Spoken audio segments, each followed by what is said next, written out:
Shalom saudara, salam sejahtera dalam kasih Tuhan kita Yesus Kristus.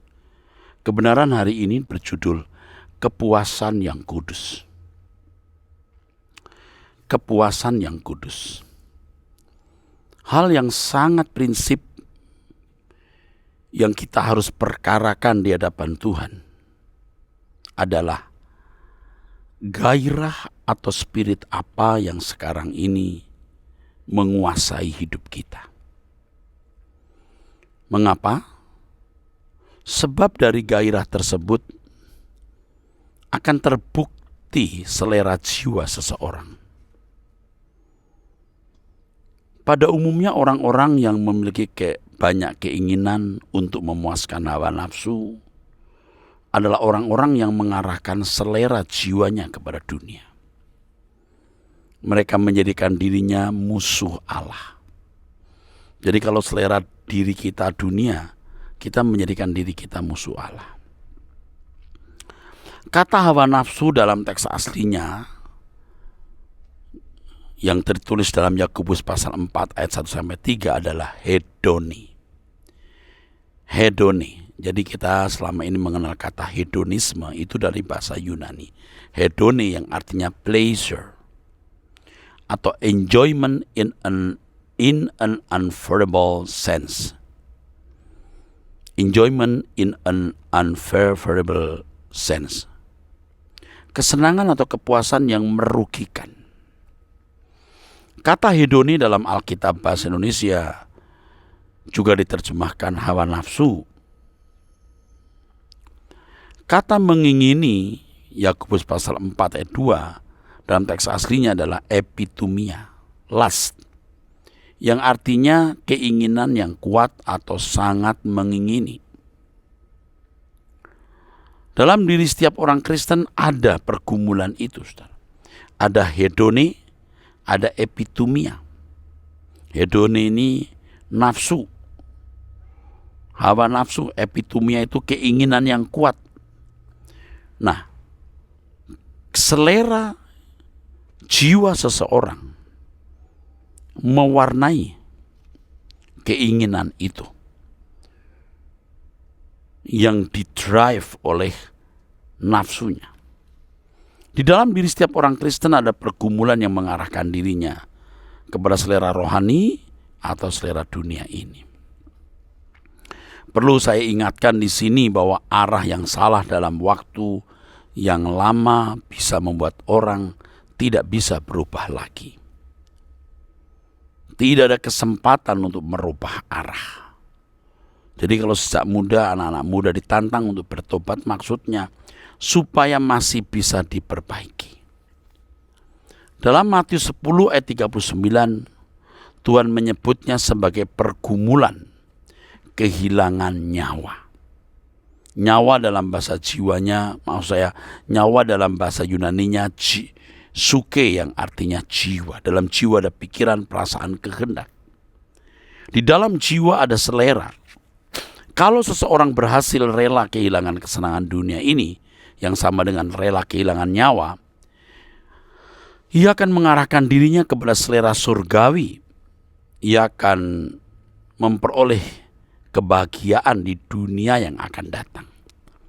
Tidak mungkin orang yang selera jiwanya masih duniawi diperkenankan masuk kerajaan surga sebagai anggota keluarga kerajaan. Ternyata selama 3,5 tahun Tuhan Yesus mendidik murid-murid, selera jiwa mereka belum berubah total, saudara. Setelah kebangkitan Tuhan Yesus, murid-murid masih menuntut agar Tuhan Yesus memulihkan kerajaan bagi Israel. Kerajaan Israel duniawi. Mereka masih berpikir duniawi. Ternyata mereka belum memindahkan hati mereka ke dalam kerajaan surga secara utuh.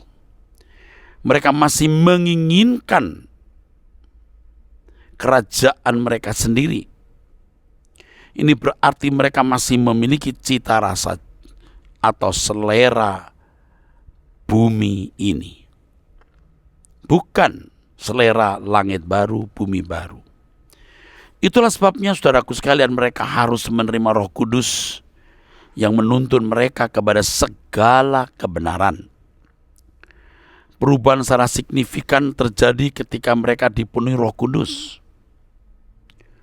Roh Kudus membawa mereka kepada perubahan yang sangat luar biasa.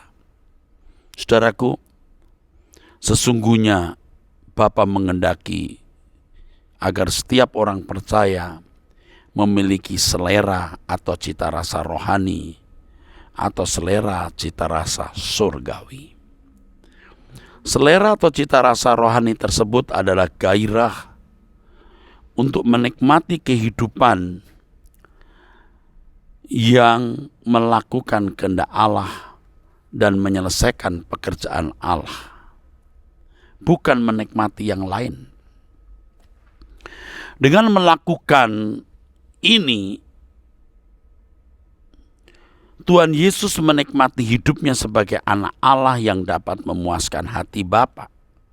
Maka prinsip Tuhan Yesus adalah makananku, melakukan kehendak Bapa dan menyelesaikan pekerjaannya. Bukan melakukan keinginannya sendiri dan agendanya sendiri. Tuhan Yesus memuaskan dirinya secara benar. Dirinya puas atau dirinya merasa puas ketika memuaskan atau menyenangkan Bapaknya. Nah, seperti Tuhan Yesus, demikian pula seharusnya kita, saudaraku. Kepuasan diri anak-anak Allah, kepuasan diri kita haruslah ini, melakukan kehendak Bapa dan menyelesaikan pekerjaannya. Inilah kepuasan yang kudus. Kebenaran ini tidak dikenal oleh banyak manusia. Mereka tidak mengenal kepuasan yang kudus tersebut. Pada umumnya manusia menikmati dirinya sendiri secara salah, yaitu memuaskan dirinya dengan fasilitas hidup dunia ini, kehormatan, sanjungan, pujian manusia. Inilah cara memuaskan diri versi anak-anak dunia yang dipersiapkan untuk dibinasakan. Dengan cara ini iblis menggiring mereka ke dalam api kekal. Dengan cara ini pula anak-anak manusia dibelenggu oleh kuasa kegelapan untuk menjadi mempelai Lucifer. Orang Kristen yang memuaskan diri dengan fasilitas dunia sama dengan bersekutu dengan iblis. Sama artinya bersekutu dengan iblis atau menyembah iblis. Ternyata bukan hanya orang-orang di luar gereja yang terjebak dalam pola hidup yang sesat seperti ini. Orang-orang Kristen pun banyak yang terjebak dalam kubangan kesesatan ini. Tetapi mereka tidak menyadari keadaan mereka yang sangat membahayakan itu. Mereka masih menikmati dunia seperti anak-anak dunia menikmatinya. Sementara itu mereka masih rajin ke gereja, bahkan mengambil bagian dalam kegiatan pelayanan gereja. Ironis sekali, saudaraku.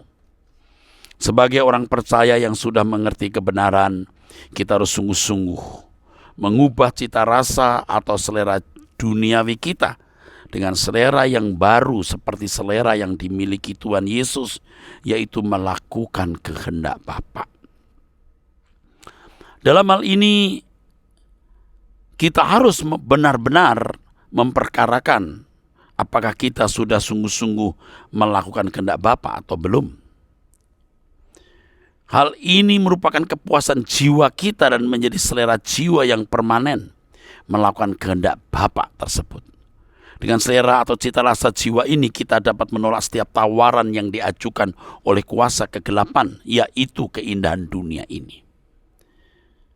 Seperti Tuhan Yesus dengan tegas menolaknya, kita pun juga harus dengan tegas menolak dunia ini untuk menikmati dunia seperti anak dunia. Memang kita menjadi manusia yang mungkin dipandang aneh di mata manusia di sekitar kita, tapi dengan cara demikian kita menantang zaman. Tuhan berkati. Sola Gracia.